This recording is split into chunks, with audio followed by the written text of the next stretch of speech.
निगमकल्पतरोर्गलितं फलं सुखमुखादमृतद्रवसंयुतं पिबत भागवतं रसमालयं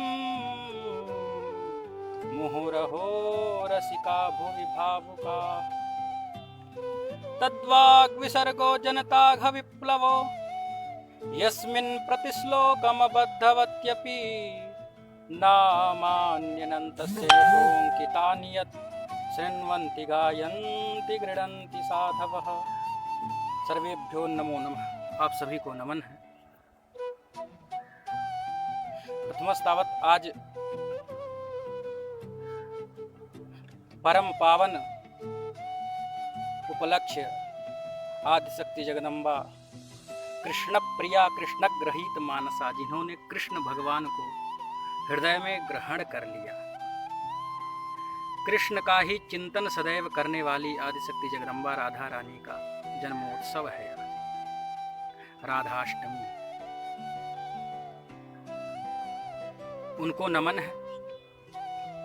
भगवान बांके बिहारी लाल श्याम सुंदर को नमन है। समस्त गोपियों को नमन है। वृंदावन धाम को नमन है, प्रणाम है।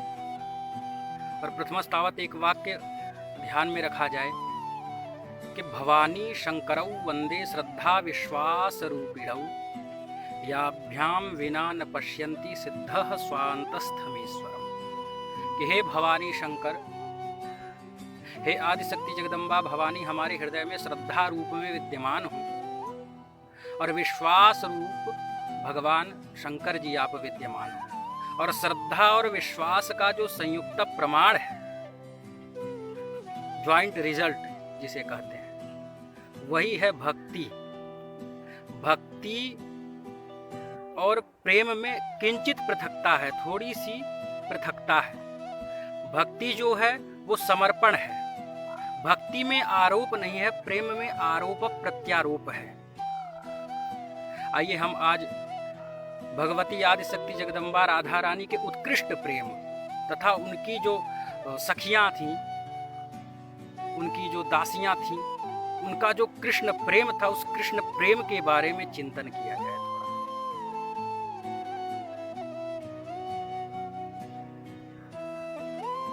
भगवान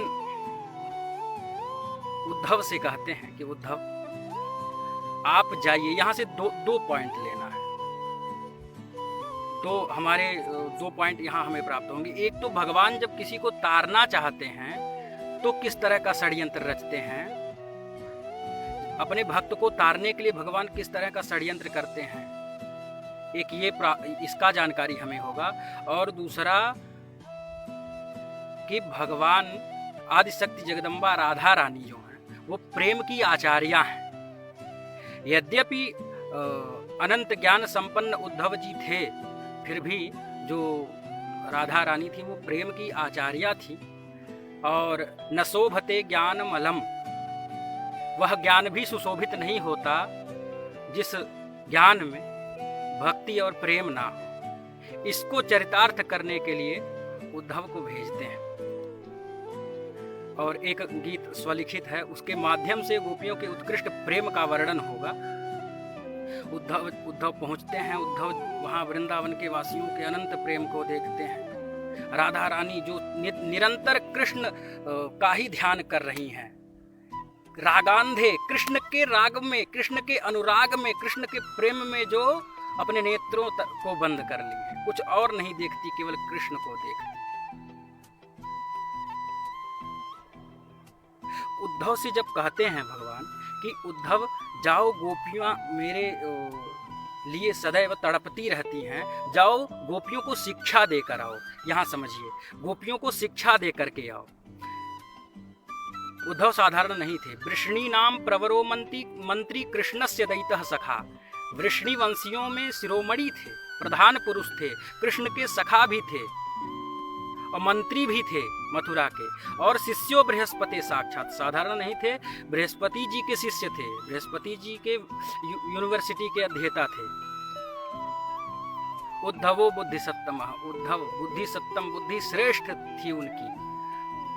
लेकिन बुद्धि में, देखिए विद्या में और भक्ति में यही पृथकता, विद्या में अहंकार हो जाता है। कदाचित अगर उद्धव से कहा जाता उद्धव जाओ और गोपियों को ज्ञान दे करके आओ, गोपियों से शिक्षा ले करके आओ, प्रेम की अभी भक्ति तत्व की आप में कमी है, तो कहीं न कहीं उनका जो ज्ञान वाला अहंकार है वह बाधित करता। अहंकार रूपी आवरण को भंग करना था, इसलिए उन्होंने क्या कहा, जाओ गोपियों को शिक्षा दे करके आओ, जाओ मत प्राणाहा, मेरे लिए ही जिन्होंने प्राण को धारण किया हुआ है, अथवा मैं ही जिनका प्राण हूं।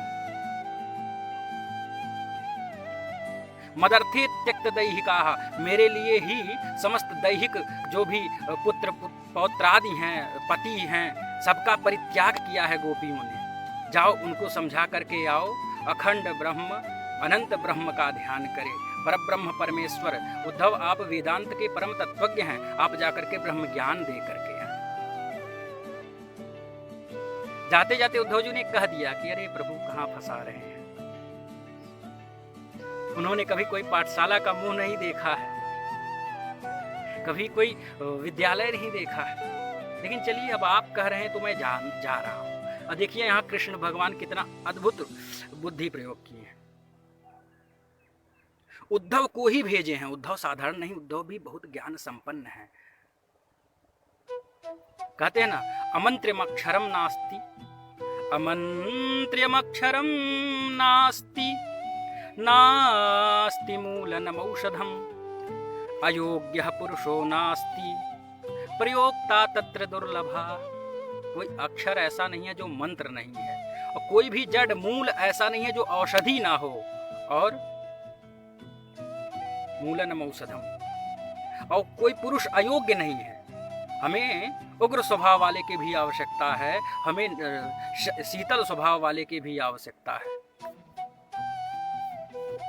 हर तरह के लोगों का प्रयोग करने आना चाहिए। प्रयोक्ता तत्र दुर्लभा, बस प्रयोग करने वाले दुर्लभ हैं इसमें। और भगवान श्री कृष्ण प्रयोक्ता में सर्वश्रेष्ठ हैं, सर्वोत्कृष्ट हैं। कहाँ किसको किस प्रकार प्रयोग करना है तो भगवान श्री कृष्ण से कोई जाने।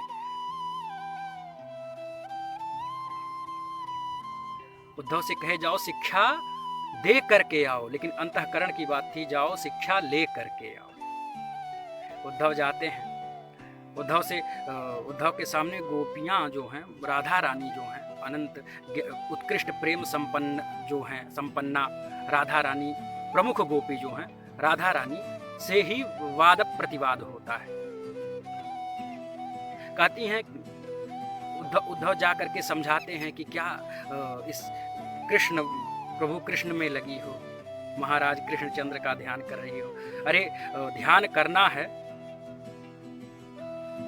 ध्यान करना है तो भगवान परब्रह्म परमेश्वर अखंड अनंत ब्रह्म जो हैं, जो निर्गुण निराकार हैं, उनका ध्यान करो, कहाँ लगी हुई हो। गोपियों को उपदेश कर रहे थे। उसी समय भगवान श्री कृष्ण मथुरा में गोपियों के स्मरण में निरंतर चिंतन करते रहते और यमुना के पावन पुलिन पर बैठे थे। यमुना के पावन पुलिन पर बैठे राधा रानी ने एक पुष्प उठाया और घ्राण किया, उसको फेंक दिया उस यमुना में। यमुना के मंद मंद प्रवाह से वो पहुंच गया वृंदावन मथुरा में, जहाँ कृष्ण भगवान बैठे थे। कृष्ण भगवान ने देखा कि एक पुष्प बहते हुए आ रहा है। उन्होंने पुष्प को लिया और घ्राण किया, सूंघा। उन्हें अनुभव हुआ, आहा हा, ये तो हमारी किशोरी जी ने सूंघा था, घ्राण किया था। हृदय रूपी मकरंद, हृदय रूपी भ्रमर उनका पहुंच गया वृंदावन में। जब भ्रमर पहुंचता है, भ्रमर गीत है, भ्रमर पहुंचता है तो गुनगुन गुनगुन गुंजार करता है। पहुंचा उनके पास तो गोपियां कहती हैं, इसी को भ्रमर गीत कहते हैं, मधुप कितव बंधो मास प्रसांघ्रीम सपत्न्याः, कुच विलुलित माला कुंकुमस्मश्रुभिर्नः। कि हे भ्रमर, तुम यहाँ पर गुनगुन गुनगुन गुंजार मत कर, तुझे मैं पहचान रही हूं, तू कौन है। मधुप कितव बंधो, पहले देखती हैं जब तो प्रिय प्रस्थापितम दूतम कल्पयित्वोदम ब्रवीत,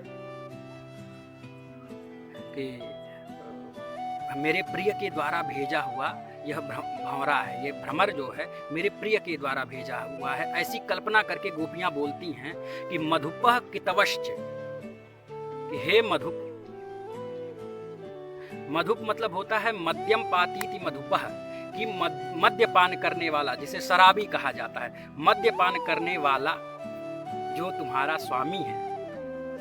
अथवा मधुप, मधुम पातीति मधुपः, मध्यम पातीति मधुपः, ठीक।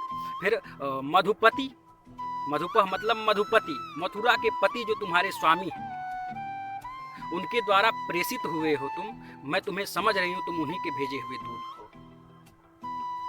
और मधुप मतलब होता है भ्रमर, क्योंकि वो भी मद्यपान करता है, जाकर के पुष्पों का सार चोषण करता है, पुष्पों के रस को चूसता है।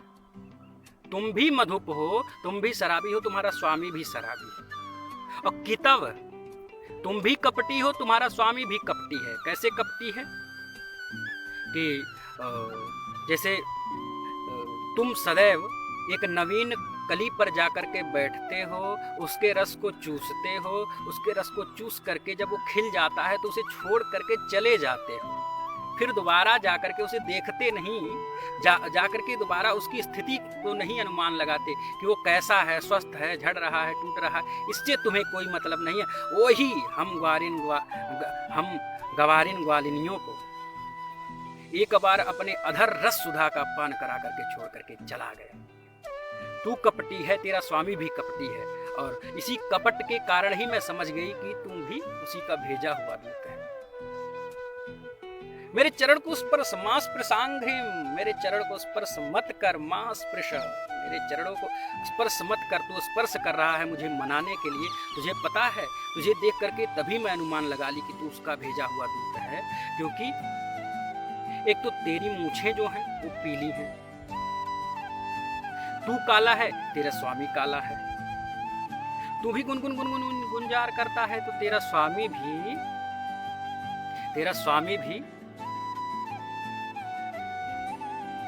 बंसी निनाद करता है, बंसी निनाद करता है। और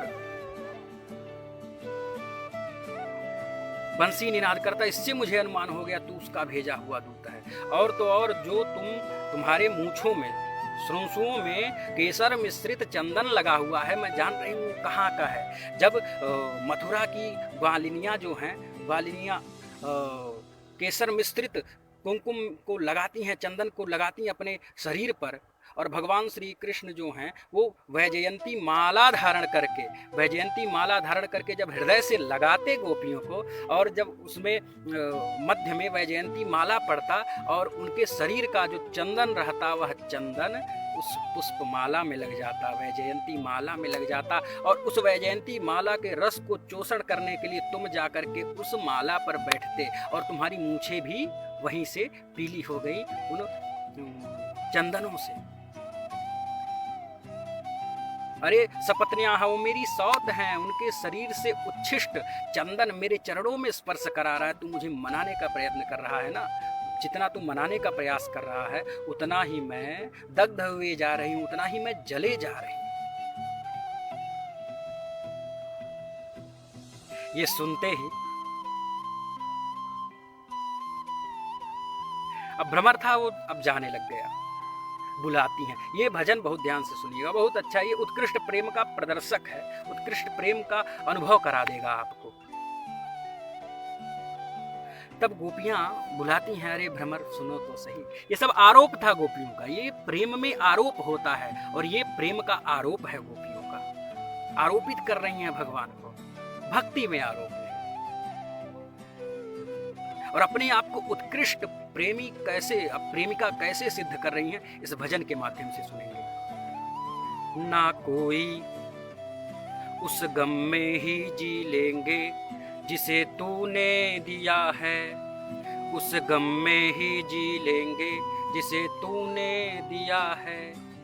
मेरे सफल प्रेम की यही सिला है, मेरे सफल प्रेम की यही सिला है। ना कोई शिकायत है, ना कोई गिला है, ना कोई शिकायत है, ना कोई गिला है।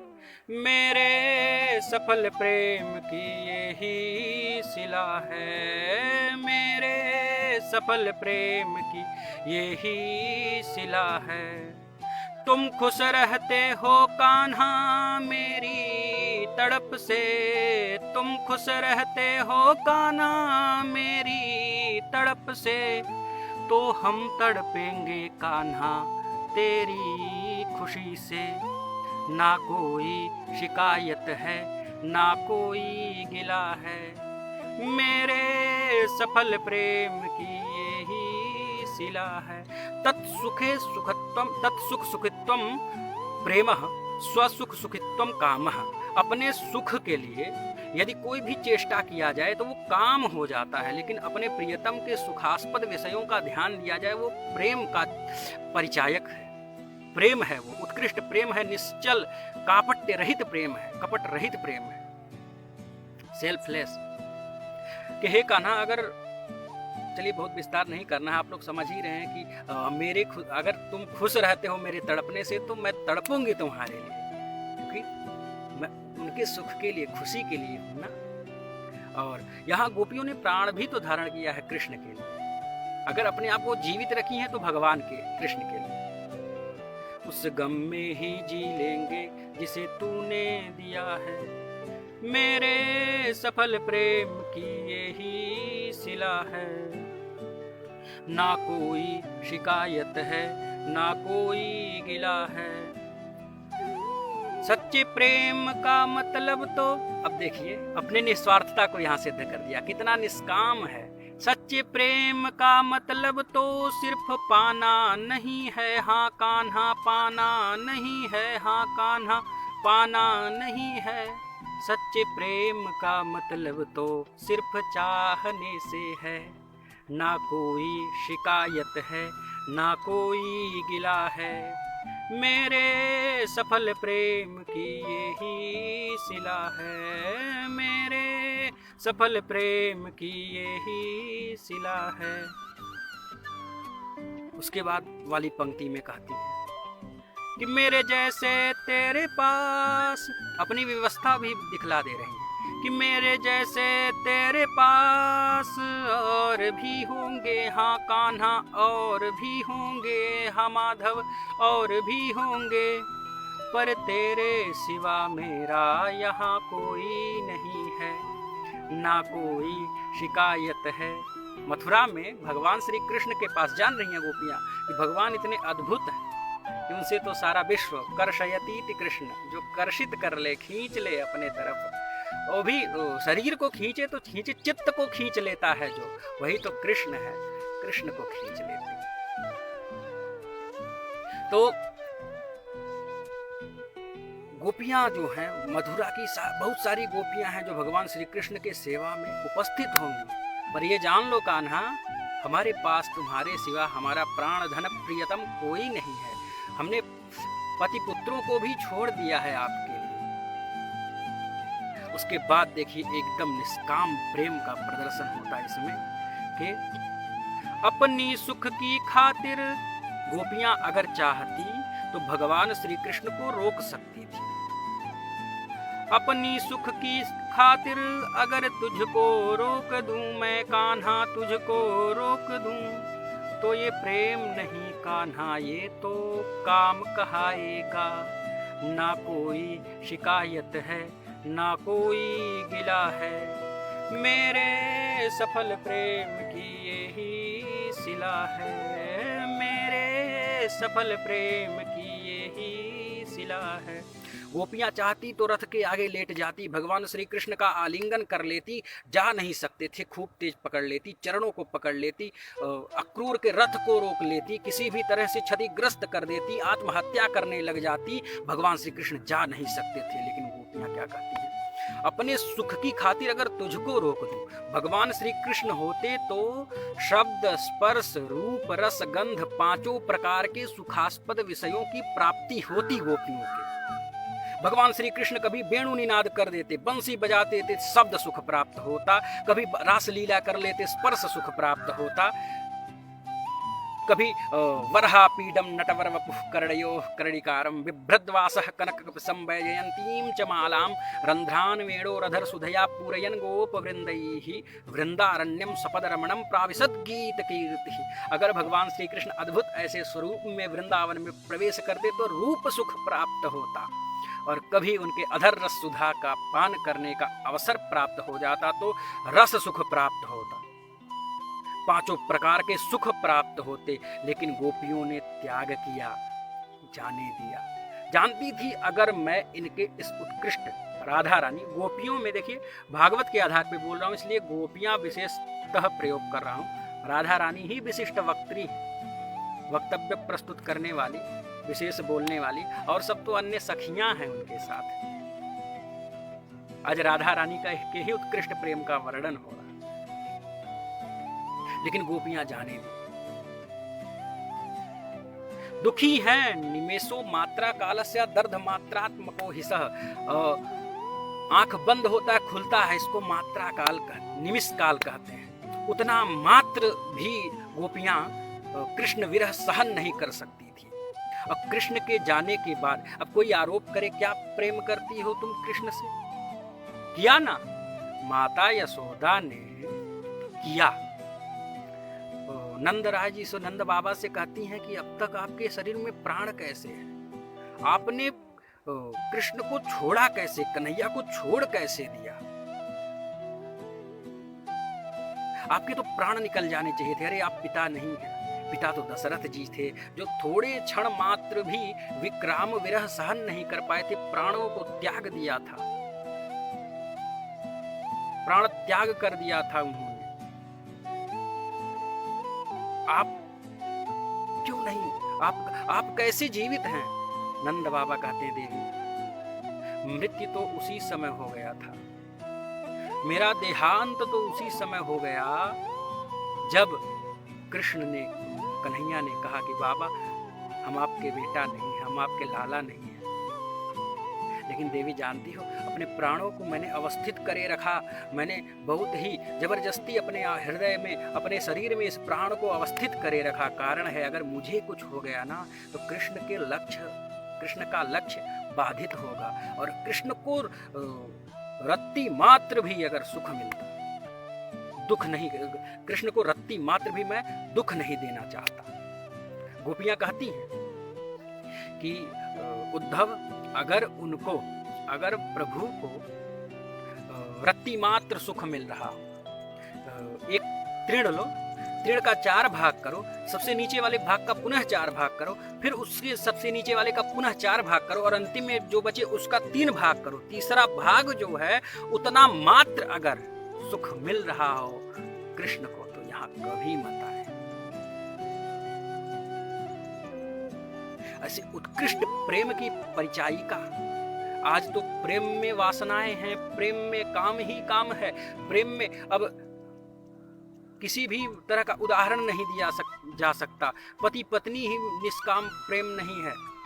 अगर पति पत्नी में भी अगर पति अधिक धन संपन्न नहीं है तो वो प्रेम नहीं रह जाता। लेकिन गोपियां आज श्रेष्ठ हैं। आज कृष्ण के पहले यदि राधा रानी का नाम लिया जाता है तो उसका एकमात्र कारण है उत्कृष्ट प्रेम।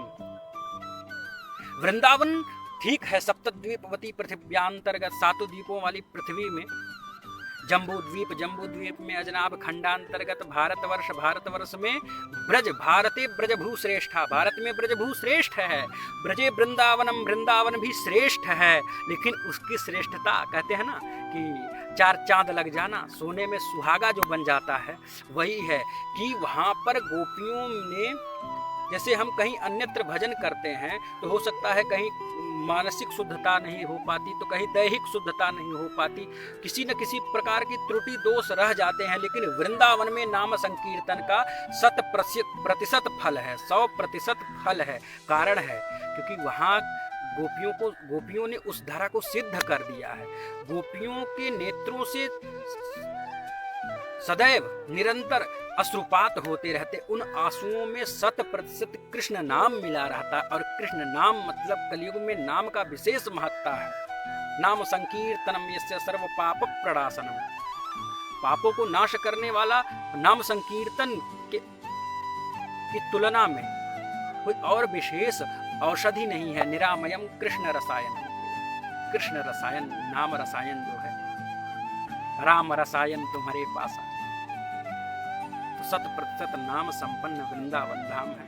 ऐसे वृंदावन धाम में सदैव निकुंजेश्वरी आदिशक्ति जगदम्बा राधा रानी प्रकट हुई हैं बरसाने में, और बरसाने से वृंदावन धाम को अत्यंत पवित्र कर दिया है।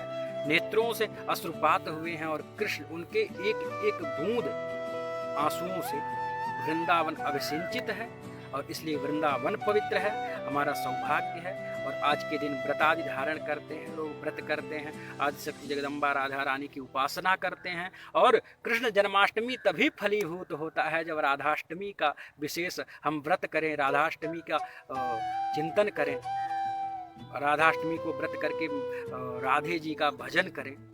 ऐसा हमारे लिए परम सौभाग्य है। और यही कहना है, राधे तेरे चरणों की, राधे तेरे चरणों की, रज धूल जो मिल जाए, सच कहता हूँ राधे, तकदीर बदल जाए, तकदीर बदल जाए, तकदीर बदल जाएगी। कहते ना कि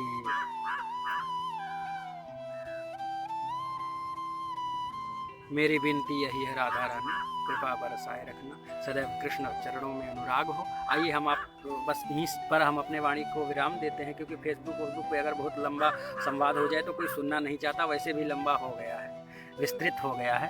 कोई नहीं, आइए आपको हम अपने ग्राम का दर्शन कराते हैं। 2 मिनट तक। ये हमारी जन्मभूमि है, ये हमारा, और हम अपने घर के छत पे हैं। ये हमारा बाग है, घर का पश्चिम दिशा में जहाँ सूर्य अस्त